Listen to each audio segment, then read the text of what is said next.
দিনতে টেঙা দৈ অলপ লৈ থোৱা আছিলে তো ভাবিলোঁ ইমান যেতিয়া গৰম পৰিছে লাচ্চিকে বনাওঁ যাওক আৰু আপোনালোককো শ্বেয়াৰ কৰি দিওঁ। তো প্ৰথমতে মই ক'লা নিমখ দিলোঁ একেবাৰে কম, তাৰপাছত দিলোঁ মই চেনি আপোনালোকৰ সোৱাদ অনুসৰি দিব। তাৰপাছত দিছোঁ মই গাখীৰ, মই ইয়াত পানী মিক্স নকৰোঁ আৰু টেঙা দৈখিনি মই আৰু চাবচোন লাচ্চি বনালে সদায় টেঙা দৈ এড কৰিব তেতিয়াহে খাই ভাল লাগে।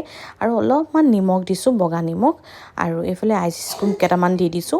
বাকী এতিয়া ভালদৰে গ্ৰাইণ্ডাৰত মই মিক্স কৰি ল'ম আৰু চাবচোন ওপৰত যেতিয়া ফেন হ'ব তেতিয়াহে মিক্সটো ভাবিব যে আপোনাৰ ভালদৰে হৈ গ'ল বুলি। আৰু এইফালে চাওকচোন একেবাৰে বজাৰৰ দৰে ইয়াত আপোনালোকে ড্ৰাই ফ্ৰুটছ ইচ্ছা কৰিলে দিবৰে পাৰে, কিন্তু মই আজি নিদিওঁ।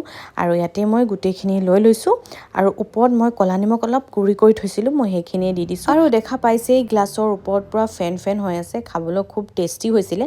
আপোনালোকেও এবাৰ ট্ৰাই কৰিব, লগত জনাবলৈ একেবাৰে নাপাহৰিব। সঁচাকৈ খাবলৈ খুব টেষ্টি এই গৰমত, বিশেষকৈ লাচ্চি।